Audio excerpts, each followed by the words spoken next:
Good afternoon and welcome to the Center for American Studies annual Constitution Day debate in slightly different format. This is our first run at a Zoom debate and we're excited to have you all here today.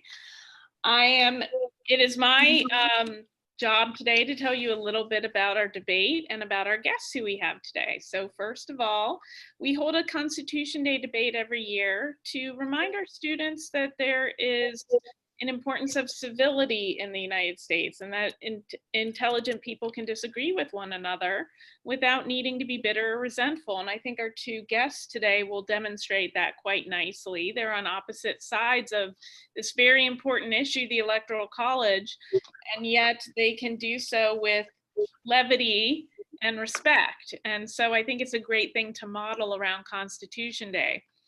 I'm the Director of American Studies here at Christopher Newport and co-director of the Center for American Studies. I'm going to give you some very edited versions of the bios of our guests because they've won so many awards and published so many books, it would take the entire time for me to tell you everything about them, and then I'll hand things over to our moderator today. Our two debaters first, we have Akhil Reed Amar, the Sterling Professor of Law and Political Science at Yale University, where he teaches both in the college and the law school. He's won numerous awards. He's won from the American Bar Association, the Federalist Society. He's been cited by the Supreme Court in almost 36 cases. He's written dozens of law review articles, several books, many of which have won awards, including The Constitution Today, named one of the year's top 10 nonfiction books by Time Magazine, America's Unwritten Constitution in 2012, one of the best 100 nonfiction books named by the Washington Post. He also writes in popular publications and consults for popular televisions, but I want to mention especially he's Yale's only current active professor to have won an unofficial triple crown of awards, the Sterling Chair for Scholarship, the Devane Medal for Teaching, and the Lamar Award for Alumni Service. Equally statured as our other panelist, Dr. Alan Guelzo, the New York Times bestselling author, historian, and commentator on political issues, one of the Powerline's 100 top professors in America. He directs the James Madison Program Initiative in Politics and Statesmanship and is a senior research scholar for the Council of Humanities at Princeton University. Previously, he had served most of his career at Gettysburg College in Pennsylvania. Also, many award-winning publications, including his 2013 Gettysburg, The Last Invasion, for which he won the Lincoln Prize, the Guggenheim Lehrman Prize, the Fletcher Pratt Award, and the Richard Harwell Award for Atlantic Civil War Roundtable. He's awarded numerous teaching awards, including the Lincoln Medal, and I could go on and on. These are great teachers and scholars, and not to be left out is our moderator, who is also quite an accomplished teacher and writer. He is the Dean of our College of Social Sciences. His research focuses on civic engagement, especially in the American South. And he's received numerous internal teaching awards, but most notably the State of Virginia Award for Teaching, Outstanding Faculty Award, and the Teaching and Mentoring Award at Christopher Newport. His most recent book, The Rational Southerner, was nominated for several notable awards, including the VOK Award. So I could talk about awards all day, but we want to get down to business and talk about the Electoral College, which I don't think I need to tell us how important it is, but our panelists will do so. So I'm going to hand things over to Professor Kidd, and thank you so much for being here, all of you. Thank you, Liz. And let me just welcome Professor Guelzo and Professor Amir virtually to campus. We hope to have you to campus in real life at some point in the near future. And just to say to everybody, we spoke before this started about how, how impersonal Zoom can be and how distant we all feel when we're in a Zoom session like this. And so we're going to use first names. I'm going to say Alan and Akhil, and I'm Quentin. We just think that might make things a little bit more personal and a little bit less sort of impersonal. The format, so Liz talked about the topic. The format is going to be this. I'll I'll give 15 to 20 minutes for each speaker to lay out their arguments about the Electoral College. It's absolutely a timely topic. The Electoral College has been in the news a lot in the last 24 hours, in fact. So 15 to 20 minutes for each of them, 5 minutes for each of them to respond to the other, and then we'll spend the rest of the time taking questions that you all will have submitted during this talk. We flipped coins in advance, or we flipped a coin in advance. Akhil won the toss, deferred to Alan, and so Alan goes first in the 15 to 20 minutes, and then we'll come to Akhil. So Professor Alan Guelzo, the floor is yours.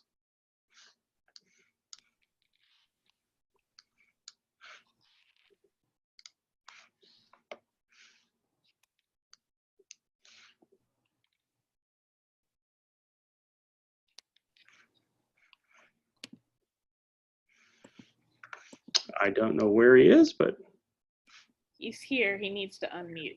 okay. Just am I now unmuted? You are, yes. All right. Well, thank you for reminding me of that. And let me start off by saying that I think there are four basic arguments, at least four, in favor of keeping the Electoral College in the form that we have it. The first, and it seems to me the most significant, is that the Electoral College underscores that our system of government is a federal system. We only got the Constitution because the Constitutional Convention persuaded the states to enter into a federation arrangement. We had had an earlier federation arrangement, the Articles of Confederation, which proved to be a spectacular failure, but not so much a failure that the states were willing to give everything up.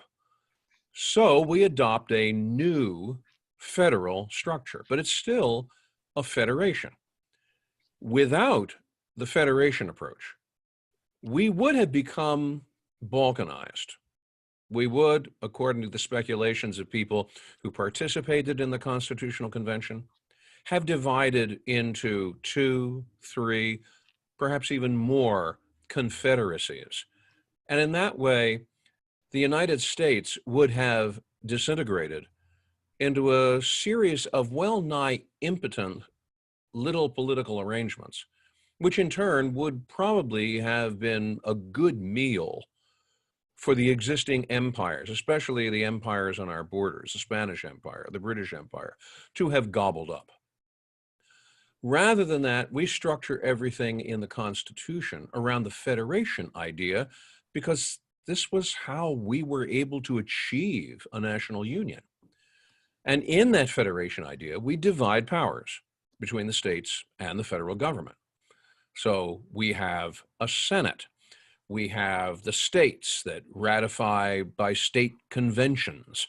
We have states that approve amendments to the Constitution. The Constitution can only be terminated by the action of the states in a national convention. So looking at it through all of these lenses, what comes right to the fore is the fact that federalism is in the bones of our nation, constitutionally speaking. And I would be concerned that we can't start removing bones without the whole body coming into jeopardy. Now, I'll come back to some of this in a few minutes, but let me at least put that point right out there at the beginning. The Electoral College is there because we are a federal system. Another thing that enters into the basic arguments for keeping the Electoral College is that the Electoral College embodies a fundamental instinct on the part of the founders, and that instinct was slow down. Ours is a slow-moving government. I don't know whether you've noticed that or not, but it is a slow-moving government. It's prone to gridlock, and we're prone to complain about gridlock. But the truth is the gridlock is not really an accident. The members of the Constitutional Convention had seen how the American Revolution had produced a flurry of state governments eager to distance themselves from the past by making everything into one man, one vote all the time. Deal with it quickly. Well, that produced spontaneity, but it also produced some stupidity too. The Pennsylvania Constitution of 1776 is an example of that. The Constitution instead breaks down decision-making. It gives us the separation of powers. It gives us checks and balances. And the fundamental anxiety is you want to prevent power from endangering liberty. So the wisdom of the Constitution is slow down. Take things through a process which is broken down into segments. The Electoral College is a process of breaking down the election system and slowing it down. So once again, we're looking at something which is a fundamental aspect of what we are from the design of the Constitution. A third argument emerges out of what I would call an unexpected benefit of the Electoral College, and that is that the Electoral College forces candidates to appeal to a wider range geographically, a wider range of voters than otherwise. And what I'm saying is that presidents cannot win the presidential election just by appealing to California and New York, or by appealing to New York City, Chicago, Houston, LA, and San Francisco. That is a benefit of the Electoral College. It forces attention across the country.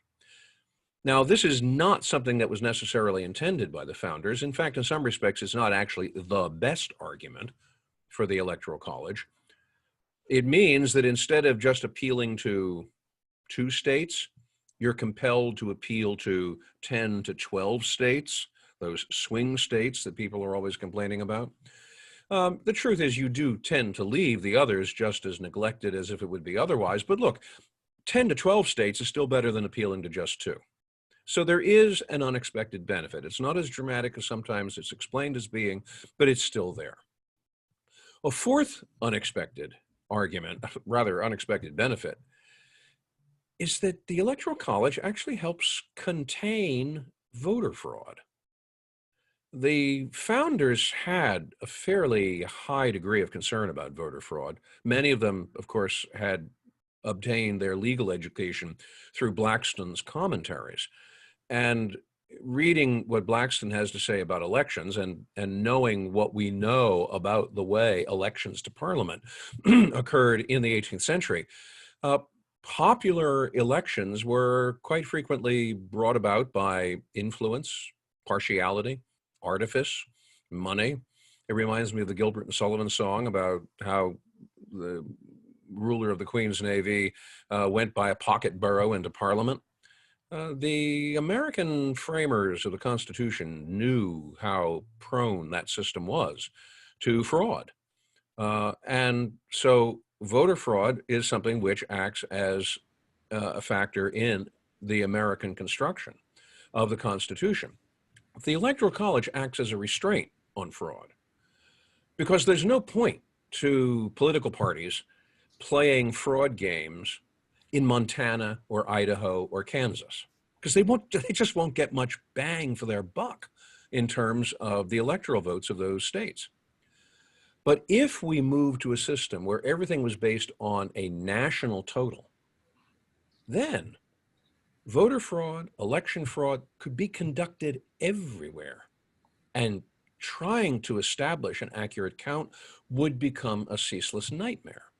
And the framers sensed this. Gouverneur Morris in the Constitutional Convention described how the Electoral College would guarantee that since, as he put it, electors would vote at so great a distance from each other, the great evil of cabal was avoided. It would be, he said, impossible to corrupt them. There is one other argument I'd put on the table here in addition to these 4 basic ones, and that is that without the Electoral College, states would have a wedge driven between them. And what I mean by that is this. Why should a state, especially a large state, which voted heavily for candidate A, concede the election of candidate B just because a host of people in smaller states voted for candidate B. What the Electoral College does is to add legitimacy to candidate A's election. And more on the legitimacy point in a minute. The irony of this, and I think this is one of the great ironies that emerges out of the Constitutional Convention, the great irony of all this is the expectation of George Mason in the Constitutional Convention that the Electoral College would actually not be a mechanism for electing the presidents very frequently, because the Electoral College would rarely generate sufficient majorities. And as he put it, 19 times in 20, elections would be decided in Congress. What he had not anticipated, of course, was the creation of political parties. Political parties helped to simplify that. And so, in fact, the Electoral College has acted in most cases as the mechanism for electing a president of the United States. So that then brings me to the question. Should we repeal? Should we reform the Electoral College? Well, to the argument for repealing it, I would have a question, and that is, why bother? It's too cumbersome. When the rise of political parties jammed the gears, so to speak, of the Electoral College with the election of 1800, Congress chose to revise and not to replace the Electoral College, and revised it through the 12th Amendment. So if we want to do something with the Electoral College, we could always consider an amendment, but repealing it entirely, I think that there we are putting ourselves on very soft ground. There has been a suggestion, and Akhil has been very prominent in shaping this suggestion, to move towards what's called the National Popular Vote Interstate Compact. The problem with the compact is that it probably is not constitutional. You know, Article 1, Section 10 prohibits states from entering into any agreement or compact with another state without congressional approval. So assuming that congressional approval is not going to be forthcoming, the compact itself isn't going to have any substance. And even if it did have that kind of approval, there's no enforcement mechanism. So that a state that might commit itself to the compact at one point might decide in the actual event to pull out of it. Well, then where are we with that? The other problem I think that we face in eliminating the Electoral College is that it would foster something that we're not terribly well equipped to handle, and that is the generation of third-party candidates. And I'm talking not just third party, but fourth, fifth, sixth, seventh, and eighth party candidates, because then everybody would have a motive for getting into things. The Electoral College tends to weed out third party, fourth party, fifth party, and in so doing confers legitimacy. Here we come back to the legitimacy question on those who are elected. And it's not an accident, I think, then, that 17 out of 29 US elections have actually been decided pretty straightforwardly by 200 or more electoral votes. The fundamental problem in all democracies is the problem of legitimacy. If sovereignty resides in the people and all the people have a say, what keeps them from breaking the government up whenever the decisions of the government go against them? Well, this is why legitimacy, and especially legitimacy in elections, is important.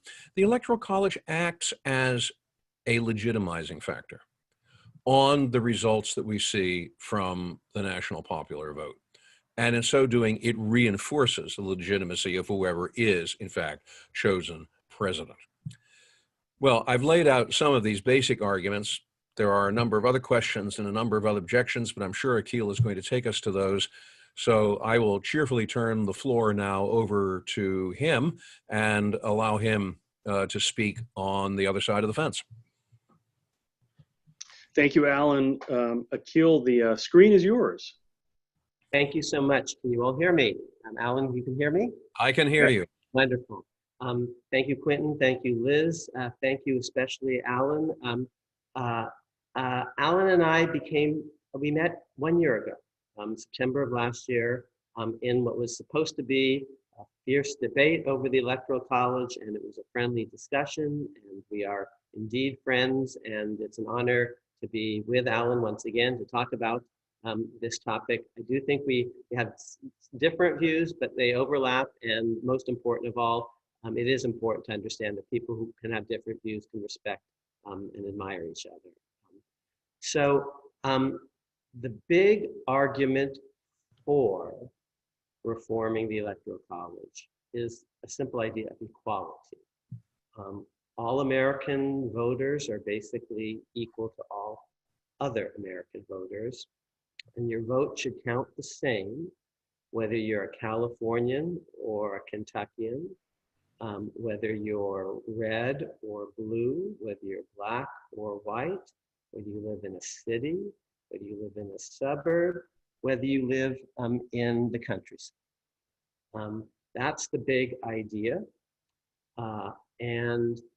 The institutional, that's a theoretical point. I'm just starting my stopwatch here to make sure I don't go over time. The theoretical point about equality can be supplemented by an institutional point. We have states. Federalism is important. And in every state, we have an official who's a lot like a governor. Excuse me, a lot like a president. He's a governor, she's a governor. In 48 of the 50 states, you have a 4-year term, just like the presidency, except for New Hampshire and Vermont, a veto pen, a pardon pen, written constitutions, bills of rights, minority rights, judicial review, bicameralism, except in Nebraska, two-party system, same two parties in all the 50 states in America, single-member districts, first past the post.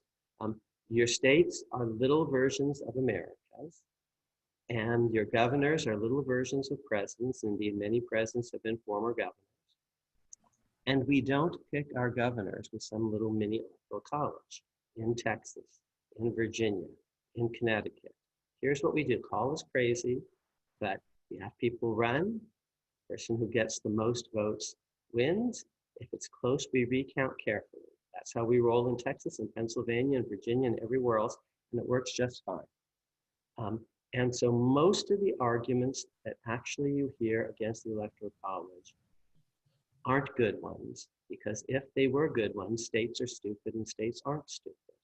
And so if you really need an Electoral College to avoid third-party candidates, well, then the states are stupid, but the states actually managed to avoid that just fine. Thank you. And in fact, better, way better than the federal system has, which has actually generated third-party candidates who happen to be regional candidates, because the Electoral College makes someone who's regionally a contender into a factor in which, and that wouldn't happen if you had national popular election, and that's George Wallace, and that's Strom Thurmond. I could talk about Ross Perot. I could talk about spoilers like Ralph Nader.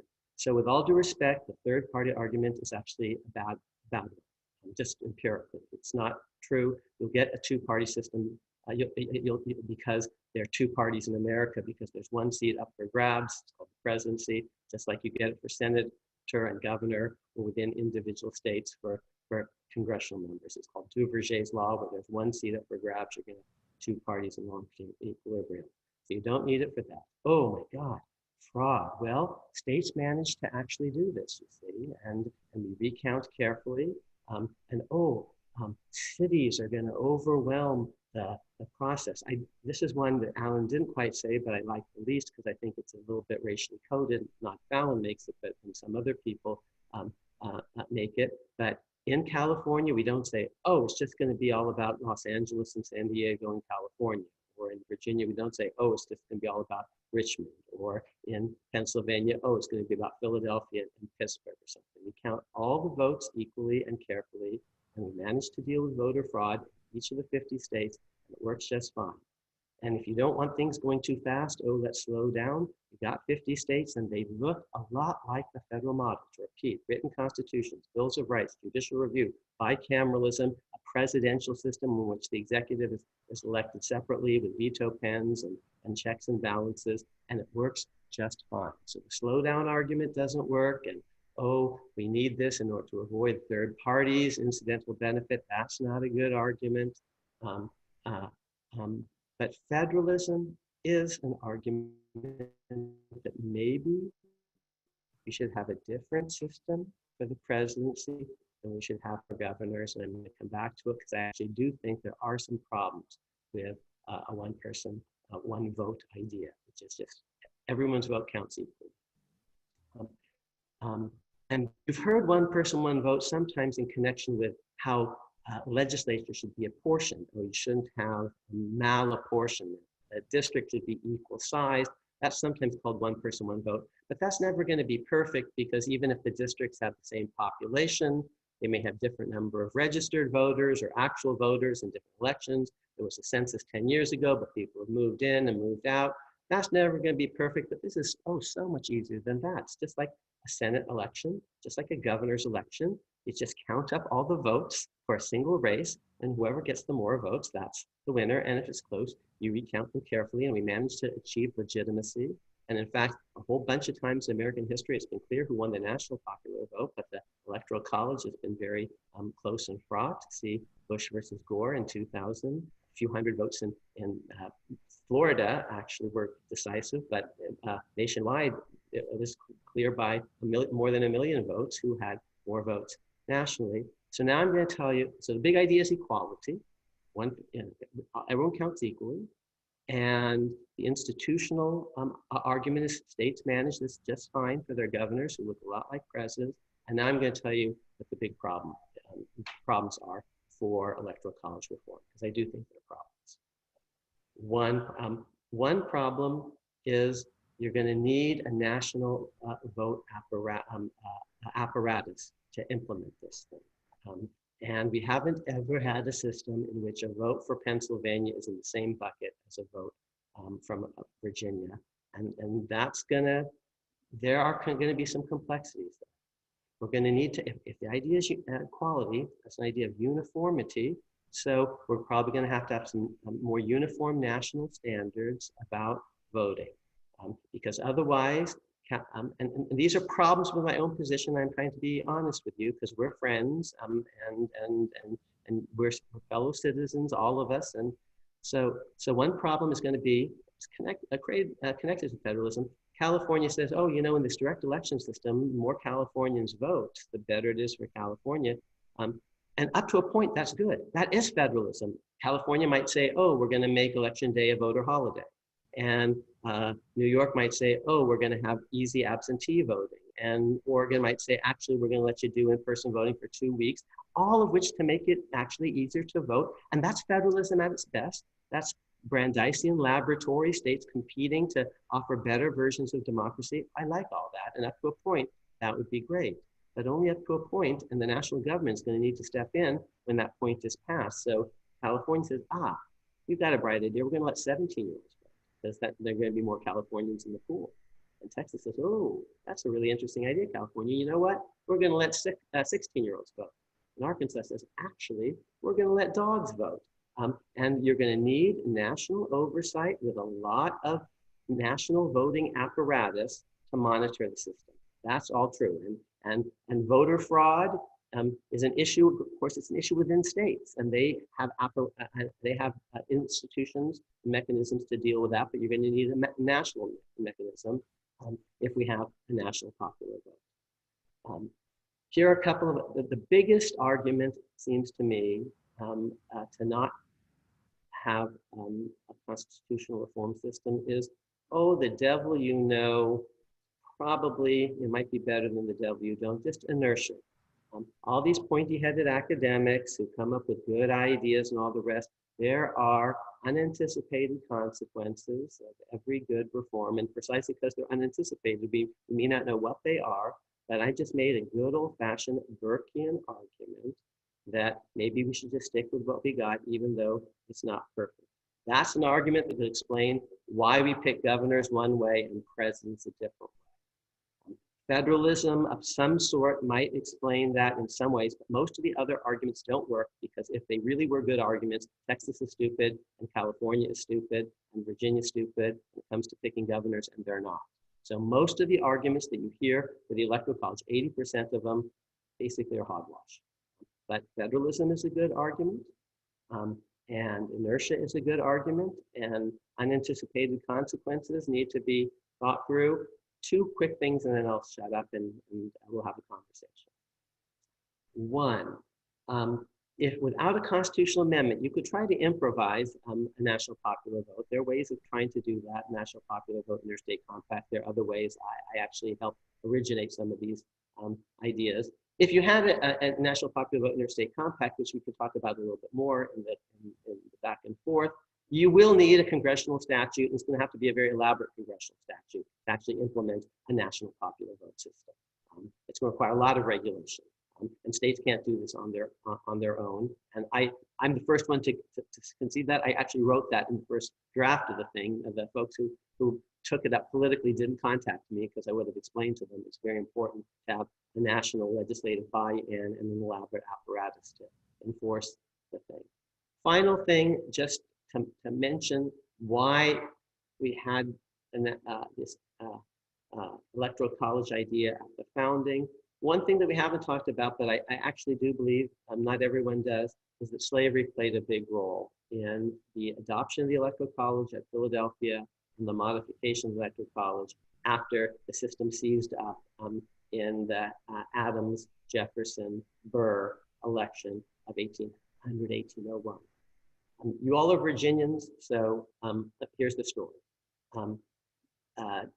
James Wilson from Pennsylvania says, you know, we should actually have direct popular vote for the president. It works well for governors. James Madison says, yeah, that's a good idea, but I've been doing the math. The South will lose every time because we have a huge percentage of our population as slaves. Slaves can't vote, and so we're going to get outvoted all the time. Oh, but if we had some way of kind of counting the slaves in some way, maybe the Southerners could go for that. That's the Electoral College system. Virginia gets to count its slaves, albeit at 3/5.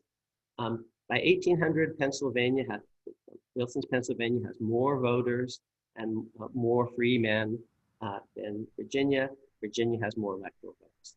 8 of the first 9 presidential elections are won by a Virginian. What a coincidence. 2 terms for Washington, 2 terms for Jefferson, for Madison, for Monroe. It creates a big advantage for slave states because they can count their populations at 3/5. And even later in American history, it's going to allow states to make it hard for people to vote and not pay a price. Because even if only a few Virginians vote, Virginia still has the same number of electoral votes. In 1915, if you had direct election of president, that would have encouraged states to let women vote much quicker, because a state that let women vote would play a bigger role in a national popular vote system. Even today, if you had a national popular vote system, the easier it is, the more convenient it is to vote, the more people from your state would be part of this national popular vote system, and states at the margins would have incentives to actually make it easier for people to vote rather than hard to vote. And that's a good thing to make it easier for people to vote. That's federalism at its best, and the national popular vote system could accomplish that. Not everyone understood the slavery bias of the original system, but they did. When the early elections are all not big state versus small state people, but North against South, 2 contests between Adams and Jefferson. Adams wins the North twice, Jefferson wins the South twice. It's decided in the middle of the country. And Adams understands, and all Adams advocates understand, that although Jefferson won in 1800, he got 13 extra electoral votes because of the 3/5 clause. And you take away those 13 electoral votes, actually, and Adams would have won that election, and all the Northerners know that. Gary Wills writes a very famous book about this called Negro President. People at the time, the sore losers, say, Mr. Jefferson is riding into the executive mansion on the backs of his slaves. Because of slavery, he's winning. More free people voted for John Adams. Knowing all of that, Americans modified the Electoral College system in certain ways, allowing separate election for president and vice president, but didn't change the 3/5 skew, the slavery skew. That's not an argument today, because the world is very different today. It is a point, though, about the historical origins of the Electoral College. It's just worth mentioning because you might hear about it in other debates. To end, there are reasons to keep the Electoral College. I think the 2 biggest ones are some kind of federalism argument. We might need to figure out exactly why we think governors are different than presidents, and just plain old inertia. because it's the system that we have. It's not perfect at all. Right now, I think it has a skew toward the Republican Party, but it didn't in 2000, and it might not in 2040, and that's not my argument today, is any kind of partisan one. I believed in electoral college reform, one person, one vote forever, and it was possible that Al Gore could have won the electoral college vote while losing the popular vote in 2000. Today, it does skew Republican by about, Nate Silver says there's about a 10 or 11% chance that Donald Trump could lose the popular vote but win the electoral college this time around. But that's not why I favor electoral college reform. I favor it because I believe in basically the equality of all. And with that, I think let's move to the next stage. Thank you, Akhil. So as the format is structured, Alan, you've got 5 minutes to respond, and then we'll come back to Akhil for 5 minutes to respond, and then we'll open it up for some questions. So, Alan? Okay. Akhil has covered so much ground and so ably. 5 minutes. Oh my goodness, how can I possibly deal? It's almost like an insult to Akhil. But let me just try to highlight a few things. The argument from equality, the argument from one man, one vote, is a potent argument. It resonates with every democratic fiber in our being. But press it a little hard and the problems start to emerge. First of all, there is the matter of scale. The state of Delaware, for instance, has got 900,000 voters. That is reasonably easy to manage and to supervise. But do it in a nation of 330 million, that's a different story. And we may be underestimating the degree of reconstruction that would be necessary for that to take place. And I mean serious reconstruction to the Constitution itself.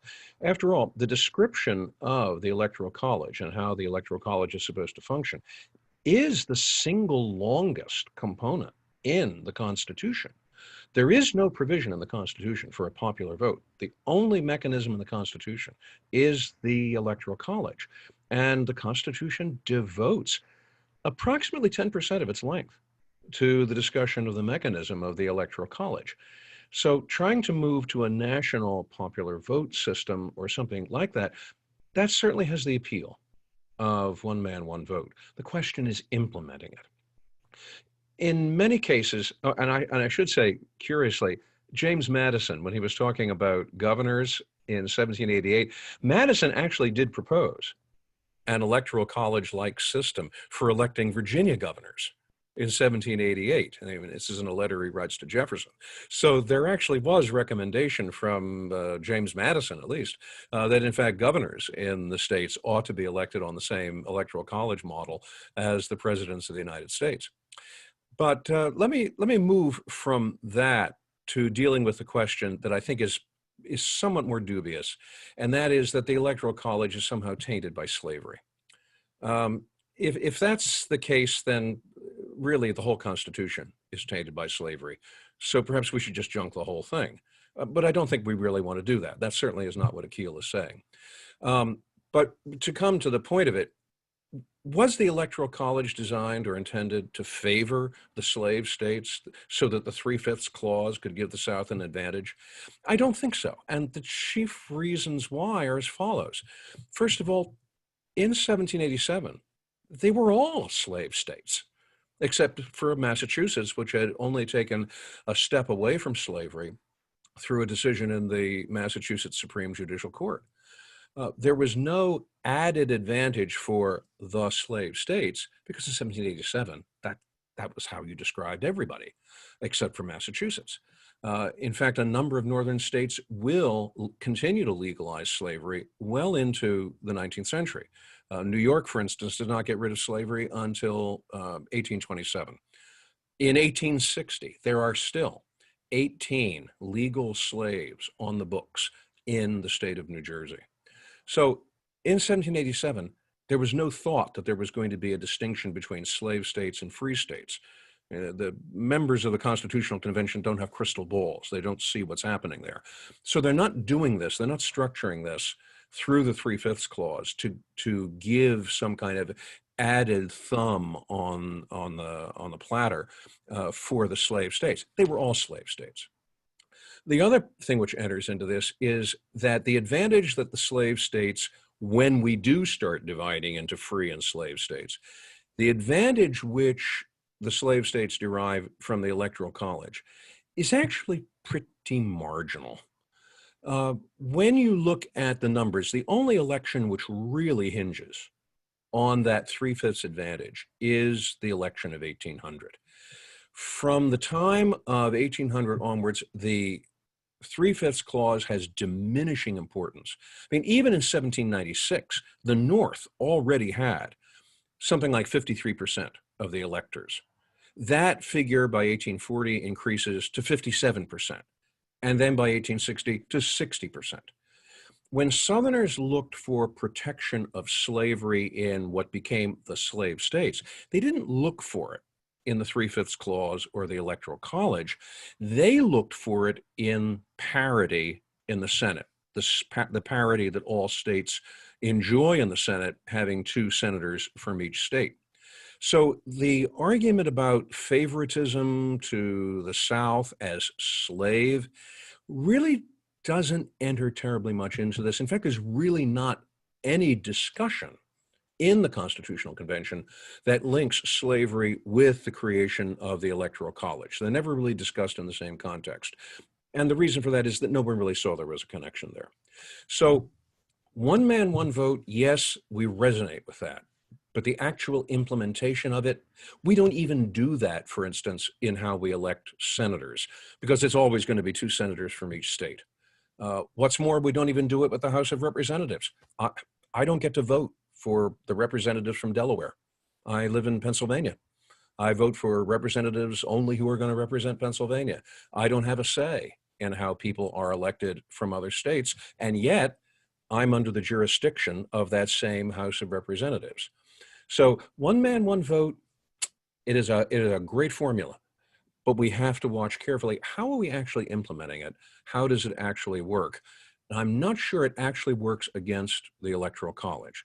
Same argument I would make in terms of the taint of slavery with the Electoral College. Historically speaking, it's probably much, much significantly less than it looks at first blush.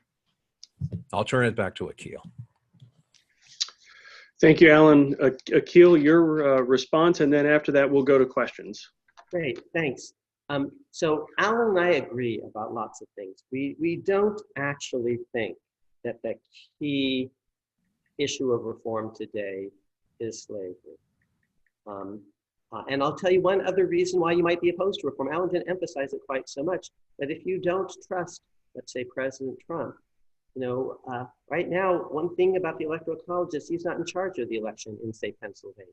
In fact, it's controlled by a Democratic governor. And if you have actually direct election, you're going to need some sort of apparatus to make sure the incumbent presidents don't rig nationwide elections in favor of themselves. At the state level, that's accomplished by having officials other than the governor in charge of voting administration, secretaries of state, secretaries of election, and all the rest. And the federal executive is actually different. So there are reasons to be skeptical of reform.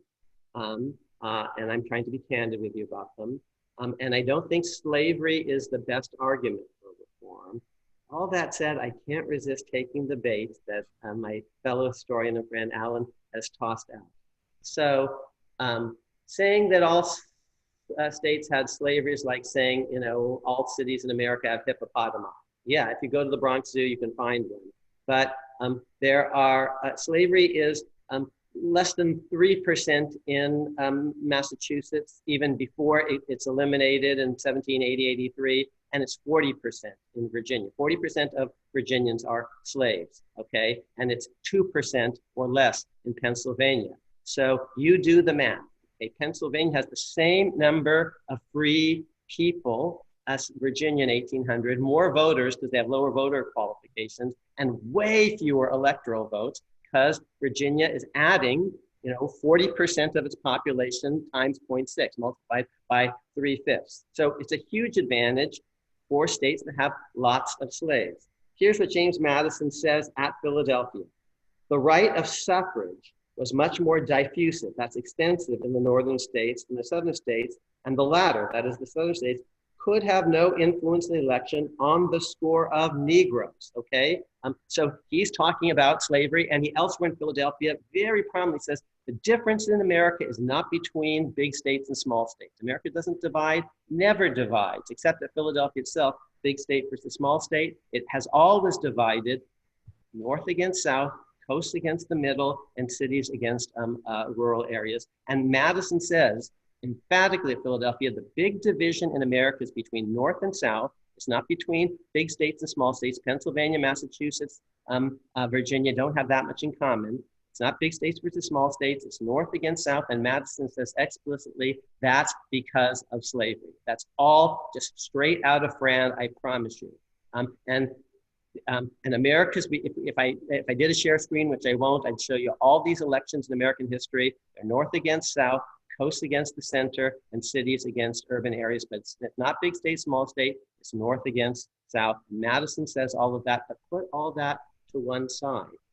Even if you aren't persuaded by any of that, all the elections early on are north against south. And the big state guy wins every time or comes in second every time. And in 1800, everyone with eyeballs sees that 13 extra electoral votes are going to Jefferson, and northerner after northerner says we should amend the Electoral College to get rid of that. If we're amending the Electoral College to fix an issue between vice president and president, because Jefferson and Burr tied. So the 12th Amendment says we're going to vote separately for presidential candidates and vice presidential candidates. So you won't have ties between presidential candidates and their running mates, between Jefferson's and Burr's of the future.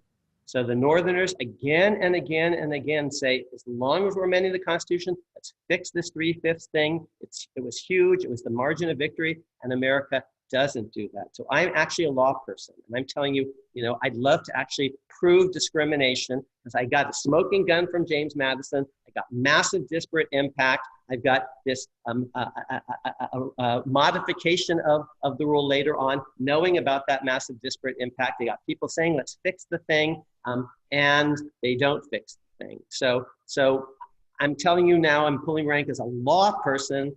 Oh, this is slam dunk as we lawyers understand discrimination. All that said, I'm with Alan in believing that's actually pretty irrelevant today, truth be told, about whether we should have electoral college reform or not. And Alan's right, lots of provisions of the Constitution might have had one purpose originally, and they serve different functions today. But I just couldn't resist the invitation, just one historian to another, to try to set the historical record straight, because now I'm going to say something very controversial. He's at a university that's very tied to James Madison, and I know you guys are Virginians, and his colleague Sean Wilentz is also at Princeton, and Sean Wilentz and I debated the same topic that Alan and I did, and Sean said some of the same things about how it wasn't about slavery, and actually I think that's preposterous. It absolutely was, and with every passing year, more and more historians who are looking at this are actually on my side. More and more lawyers are. So, and it's hard for the Princetonians to understand that. It's hard for people in Charlottesville to understand that, because it's Mr. Jefferson's university, but you have to get over that. And all that said, one final thing, since we're talking about Virginia, and then 30 seconds. There are not 12 states in play. There are not 10 states in play. There are 7 states in play today. There are only 7 states that are actually within 5 points. In 2008, 2012, there are only 4 states that were decided by 5 points or less. Virginia might be was one of them. It's no longer. North Carolina still might be. So the Electoral College really shortens the playing field and focuses candidates just on a few states. To repeat, today, look at Nate Silver, there are only 7 states that are currently within 5 points, Trump and Biden. And in 2008 and 2012, it was only 4 states that were decided by 5 points or less. Unfortunately, America is becoming increasingly red in the red states, increasingly blue in the blue states. That's not good for America, and that's why Alan and I have actually tried to show you a model about people who might disagree about some things can still be great pals. So thank you both, and I do appreciate the modeling of the dialogue. demonstrating that we can have disagreements, but they don't have to be mean-spirited, etc. Let me start the question with this, and this is I'm gonna make this. It's a contemporary issue, but obviously it has historical links that go back to the founding. Just yesterday, if you were watching the news, you read or heard a story about supposedly the Trump campaign talking to election officials, legislative officials in Pennsylvania about the idea of having the Pennsylvania legislature ignore the popular vote in Pennsylvania and instead put their own slate of electors forward. And it raised in my mind a question of behavioral practice versus constitutional practice. We've gotten into the habit of thinking that, we cast votes, whichever candidate wins, those electors go to the quote unquote Electoral College and vote for the president. But the reality is, the way the Constitution's written and the way laws in many states are written, legislatures can ignore the will of the people and choose their own slate of electors. How do we deal with that? That would be a crisis in modern American politics that would be really difficult for a lot of people to understand and appreciate. They would have to do that before the election, because Congress has passed a statute saying what election day is. Once election day has happened, state legislatures have no role whatsoever in the process unless they've reserved a role to themselves by a law passed before election day. The issue is discussed in some detail in a lecture that I gave in Florida after Bush versus Gore in a book called The Law of the Land. So Congress, if you look at the Constitution, is authorized to specify the presidential election day, and it has done that. It's the first Tuesday after the first Monday in November. Why the first Tuesday after the first Monday? Why not just the first Tuesday? Because if the first Tuesday is November 1st, it was worried that people might be hungover from Halloween, All Saints Day after All Hallows Eve. So that's why it's going to be the 2nd through the 8th. But that's in a congressional statute. So if Pennsylvania wants to do it, it better act now to do that. And oh boy, I wouldn't want to be on the ballot if I were any Pennsylvania legislator who voted to in effect take away that customary right of voters. And after 1828, the only state that didn't allow its citizens to vote for directly for president and presidential electors was South Carolina. And the reason it didn't is because there's malapportionment within South Carolina. It's all about slavery. Once again, their legislature is dominated by coastal slaveholding plantation regions, and in the legislature they're overrepresented. And if they actually had, in effect, one person, one vote among the voters in South Carolina, that would help the non-slave holding regions. So even, I didn't know about this interesting letter that Madison sends to Jefferson about gubernatorial elections in Virginia, but that's also connected about slavery, not between slave states and free states, but between slave-holding regions, tidewater areas of states versus non-slave holding regions. And I have a lot of data about all of that. In Virginia, in particular, comparing, for example, Wheeling with Richmond in my book, America's Constitution, a Biography. So there's the Electoral College is about northern states versus southern states and slavery originally, but if the legislature is getting involved, you're going to have malapportionment sometimes within states that's actually very much all about slavery. And so since 1860, every state has let its voters vote. And before 1860, between 1828 and 1860, the only state that didn't was South Carolina and South Carolina. Like, you got the message, South Carolina. Yep, no, I got it. Alan, you want to respond to the? Actually, discussions about what can go wrong with a presidential election, and especially the mechanism of the Electoral College, that's been going on for several months now. And the Pennsylvania situation that you described actually was the subject of a rather lengthy review in the current issue of the New York Review of Books. So this has been a subject of attention now for a while. What happens in the current environment of election, where in, for instance, the Commonwealth of Pennsylvania, we have a fairly generous provision about mail-in ballots? What happens if the mechanism for counting those ballots is delayed or questioned? You could have a situation where the legislature wants to say, all right, as of this moment, candidate A is leading, and therefore the electoral votes of Pennsylvania should go to candidate A. But the governor, and in this case, the Pennsylvania legislature being Republican, the governor being Democrat, you see there's a division there. The governor could say, oh, wait, there are yet these votes which need to be counted. We have to have every vote counted that is made. And therefore, I will certify the results based on that.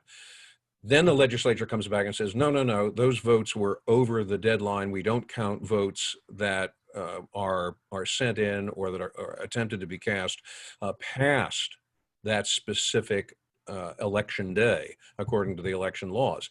Well, then you've got the governor certifying one group of electors, you've got the legislature certifying another group of electors, and you have a major confrontation then. The question then will go into the courts. The Pennsylvania Supreme Court tends to lean Democratic, so that'll probably go into the federal courts. Well, you can see what's going to happen. We're going to have, with Pennsylvania, the possibility of a contested election that's going to drag on for weeks and weeks and weeks, and who knows what the exact resolution is going to be. Pennsylvania, that's one state out of 50.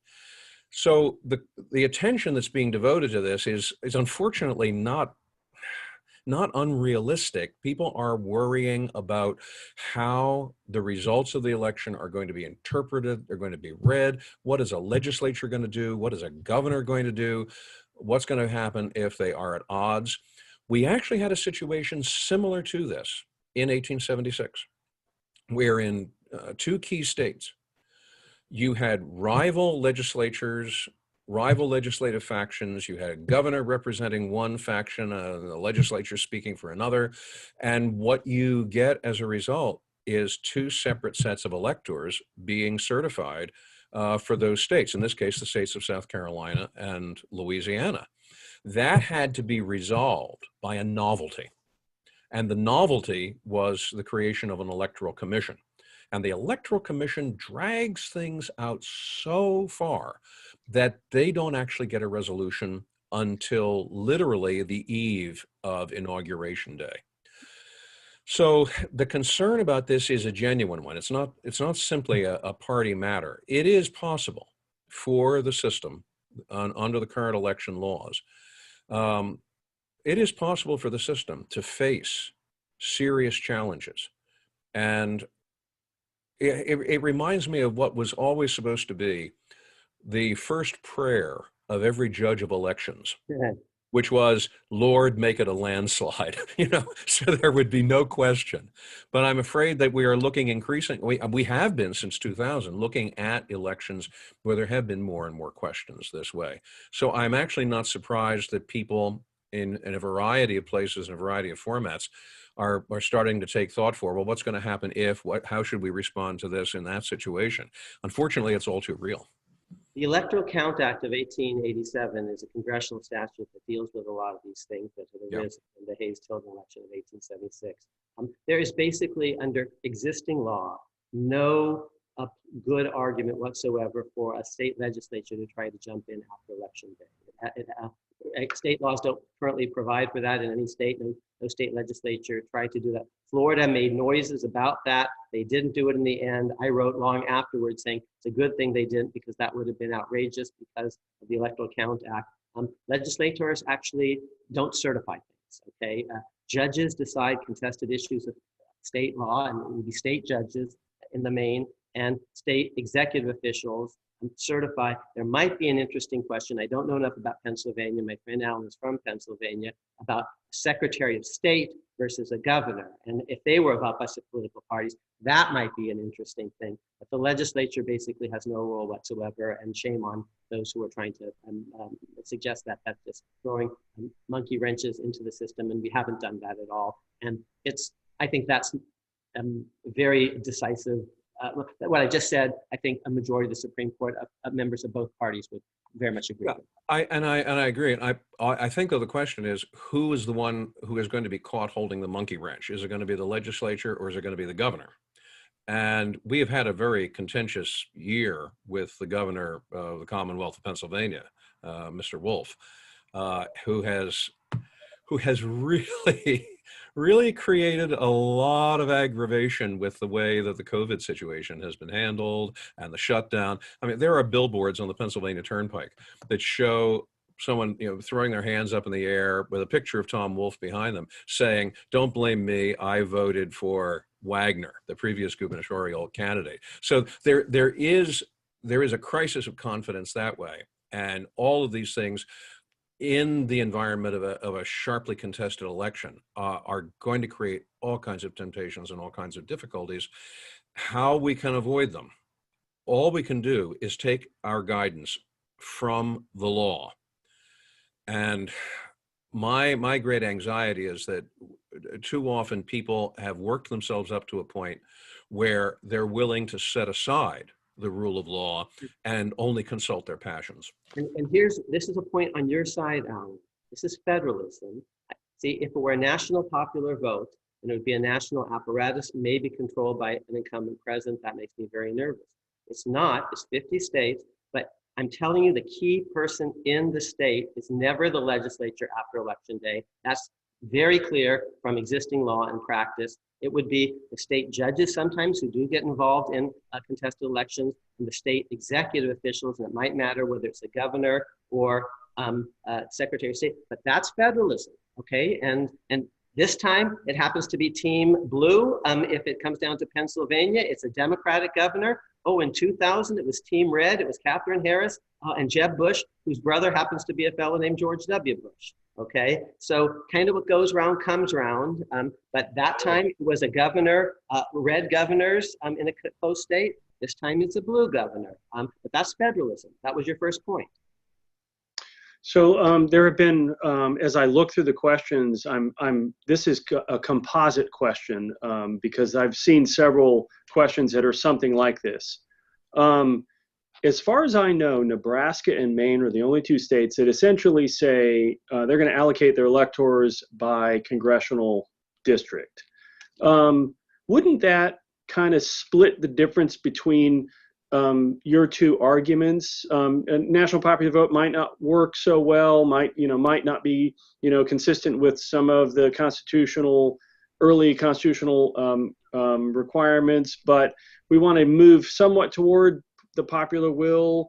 What if we recreated an electoral college that said, there are 435 electors, they get allocated by each congressional district? Yeah, and if you don't know anything, with all due respect, if you don't know anything, that sounds really great. That's an utterly stupid idea, and I'm going to explain. I'm going to be very straight. I know I use a harsh word, stupid.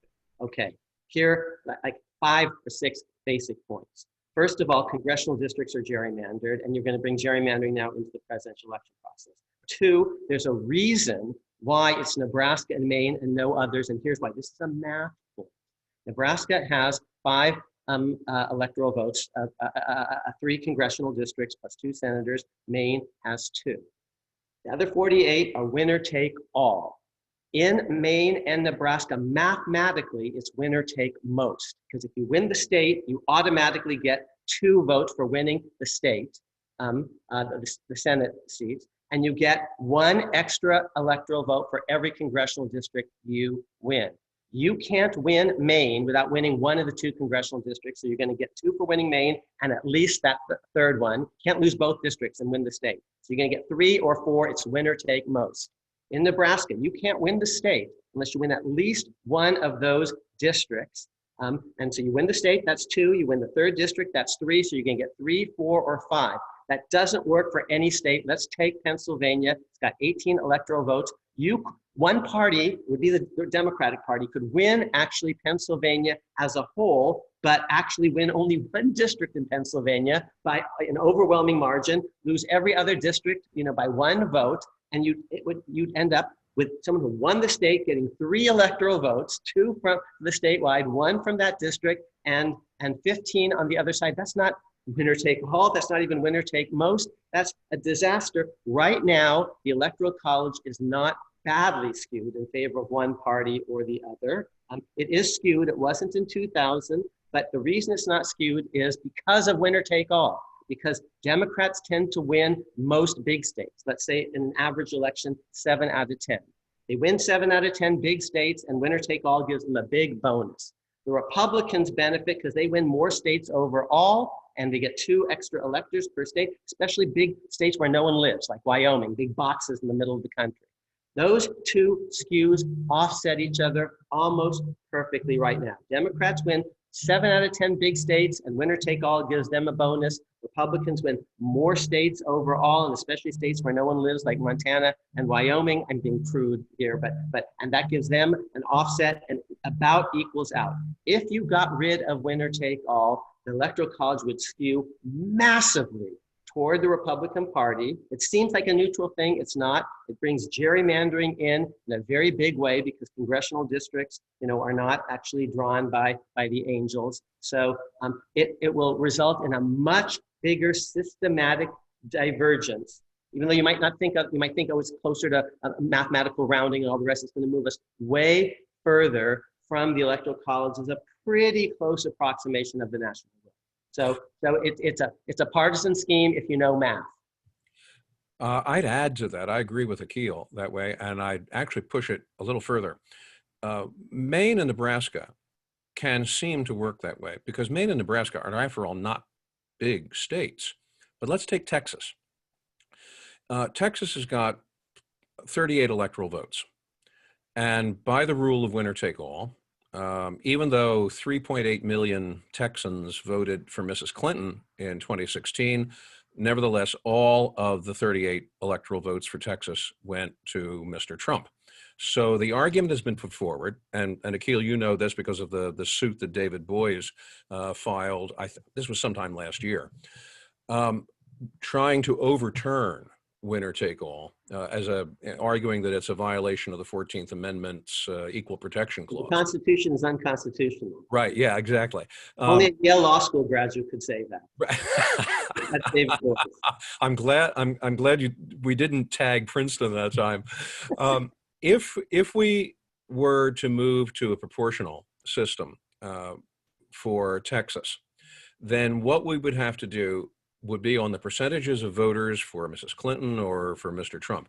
We would have to divide the electoral vote of Texas as 15.5664 Texas electors for Mrs. Clinton and 18.8028 electors for Mr. Trump. That's great if you're a math major. Unfortunately, electors don't subdivide. So you have to decide whether it's going to be 15 or 16 electors for Mrs. Clinton, whether it's going to be 18 or 19 electors for Mr. Trump. And when you do that, what you do is you disfranchise a large number of people, because this is Texas. That 0.5664 Texas voters who poof into non-existence, that's 236,000 people. So it's to move in that direction in the name of voter equality or one man, one vote, or even proportion. That doesn't solve the problem of who is being represented and whether people are being disfranchised, because in the large states, given the percentages, you're going to disfranchise a lot of people anyway. So you haven't solved the problem. No, you made it worse, actually. Yeah, exactly. You've made it very partisan, even without the gerrymandering, because Alan's thing is not about districts, it's about proportional. And I saw there was a question in the chat about that. Proportionality makes the problem worse rather than better because it introduces more partisan skew into the process. And again, you might not understand that, but I promise you, I do.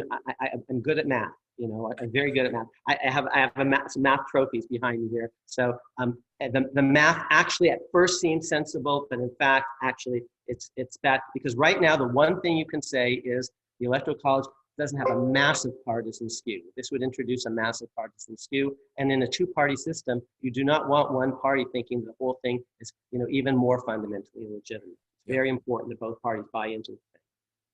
So I'm gonna read this question just so I get it right. Dr. Guelzo raised some concerns about a multitude of parties. Should the Electoral College be amended? Dr. Amir did not raise the same concern, but he did argue in favor of a two-party system. But there are many successful countries, Great Britain, for example, with multipolar politics. In fact, some people argue that a bipolar system is too polarizing. How do you both feel about the success of a multipolar system in other countries versus our own? And I guess the subcontext of that is, how can the Electoral College encourage multi-party politics if, in fact, that would be better for us? Well, I'd jump in and say there, not to compare apples and oranges, because in the British system, you're not, in fact, actually electing an executive. We call it the president, they would call it the prime minister. Nobody votes for the prime minister of Great Britain.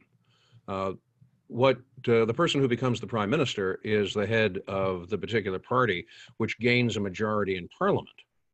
But that is not necessarily a reflection of the broader scope of the people. It certainly does not reflect people voting for a particular person in that office. The system in Britain is so much different from what we do that it's very difficult to make that kind of comparison. There are countries with multi-party systems. Once again, they are also different from ours because the electoral process is broken down in different ways. In Germany, for instance, you can have a multiplicity of parties, but you have a system for electing the Bundestag and electing for the principal officers of government, which actually makes our electoral college system look like the very model of simplicity. The German system for electing is fiercely complicated. You are effectively electing two entirely separate tickets. You're voting for two entirely separate tickets simultaneously, and I even have difficulty describing it. I can only say only the Germans could figure that out on an election day. I've changed my mind on this issue since I wrote my first piece of scholarship called Student Note, if you're in law school, on proportional representation systems, multi-party systems. Oh, I thought, oh, they're so good.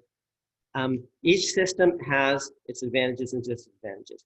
Democracies are better than non-democracies. We're better than China, we're better than Russia, but here are the four distinctions among the great world democracies. Some have written constitutions, some don't, like Britain and Israel. Some are two-party, like ours, strongly two-party, some are multiple party.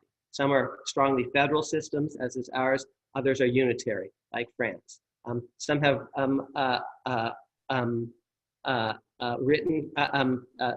written constitutions. Some are parliamentary and some are presidential. So those are just four binaries. That's actually 2 to the 4, 16 different permutations.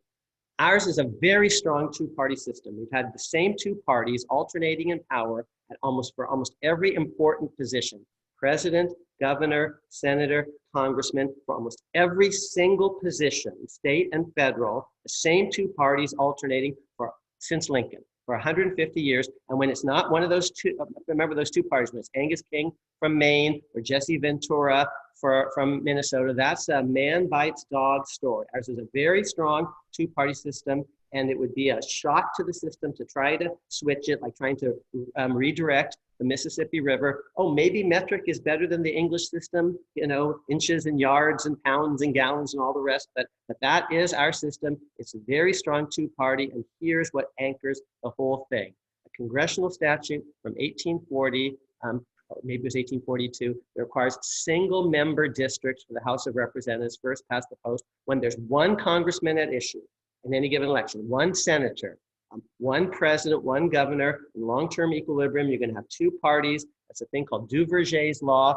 All of this is discussed in great detail in a chapter of my book, America's Unwritten Constitution. Chapter 10 is all about the two-party system in America, and ours is a very strong two-party system. The same two parties. One final point: the parties can evolve. If I showed you Electoral College maps from 1896 and 2008, they look almost identical. Country divides the same way: north against south, coast against the center. But the kick in the head is the parties have flipped from 1896 to today. The party of the former Confederacy, you see, is now actually, nominally Lincoln's party, the grand old party. The tall, skinny constitutional lawyer from Illinois is now who wins Lincoln's coalition, the tall, skinny constitutional lawyer from Illinois. Oh, in our century, his name is Barack Obama. He's a Democrat. The parties have flipped, but it's the same basic division in America. We have the same two parties. They can evolve in all sorts of ways, but ours is a very strong two-party system. And if you tried to change that, it would be extremely disruptive if you're with Alan and me in thinking, go slow, don't introduce reforms that could actually backfire. Let me put a historical footnote there too.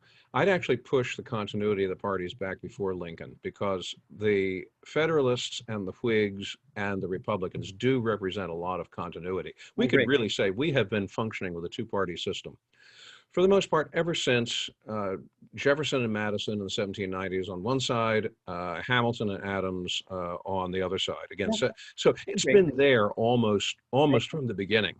I'm with you. In what I would draw attention to is geographically, yes, they have changed a great deal, but that's because the demographics of the country have changed a great deal. The underlying political culture of the two parties has remained remarkably stable over the last 150, 175 years.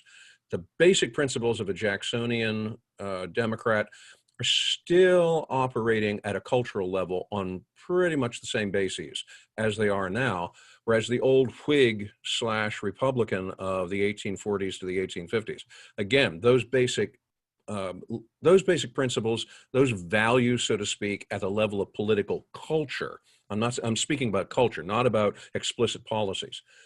Political culture, the stuff that's the 2/3 of the iceberg below the water, those have remained remarkably stable in terms of the political history of the parties, which is one reason why third or fourth parties have had a lot of difficulty getting traction in the American experience.